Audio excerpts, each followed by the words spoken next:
আজ মহাপঞ্চমী, মহালয় থেকে দেবীপক্ষের সূচনা। আজকের দিনে এই অসাধারণ সুন্দর কবিতাটা আমাদের সকলের মন ভালো করে দেবে। ছেঁড়া গেঞ্জিটাকে সেলাই করে তার উপরে ঢলঢলে ফতোয়া পরে সবাইকে নিয়ে ঠাকুর দেখতে যাওয়া লোকটাকে বাবা বলে। এক কৌটো গোবিন্দভোগ চাল আর সামান্য ঘি বাঁচিয়ে রেখে পুজোর মধ্যে একদিন পোলাও রান্না করা মহিলাকে মা বলে। বন্ধুর জন্মদিনে পাওয়া চকলেটটাকে সালোয়ার কামিজের অন্যায় লুকিয়ে ভাইয়ের জন্য বেঁধে আনা মেয়েটাকে দিদি বলে।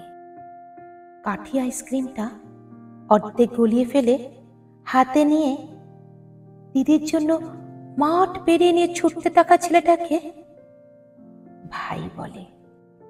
ফুলে ওঠা নতুন তাঁতের শাড়ি পরে দুটো ছোট ছোট ছেলেমেয়ের হাত ধরে বেরোনো বাতে বঙ্গু বৃদ্ধাকে ঠাকুমা বলে।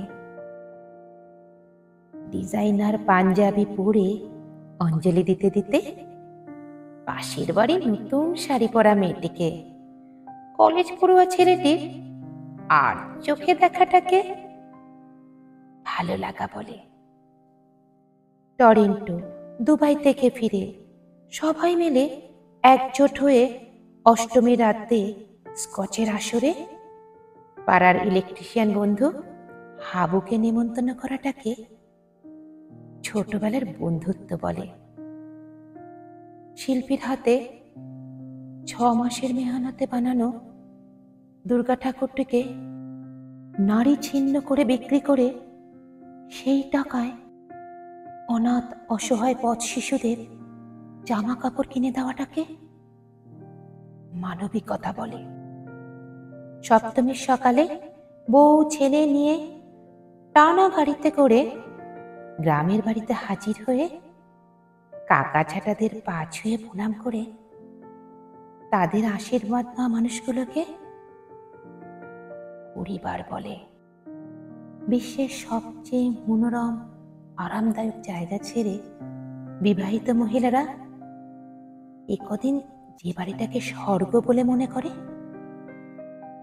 সেই বাড়িটাকে বাপের বাড়ি বলে।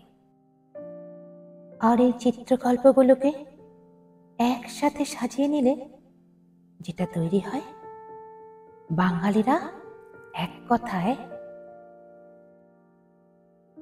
তাকে দুর্গাপুজো বলে।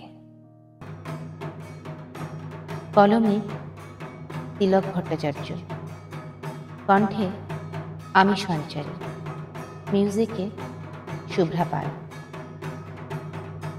এই দুর্গাপুজো উপলক্ষে আমার পরিবারের তরফ থেকে রইল আপনাদের জন্য অনেক শুভেচ্ছা ও ভালোবাসা। আপনারা সবাই পরিবার নিয়ে আনন্দে মেতে উঠুন। সবাই ভালো থাকুন, সুস্থ থাকুন, এই প্রার্থনাই করি।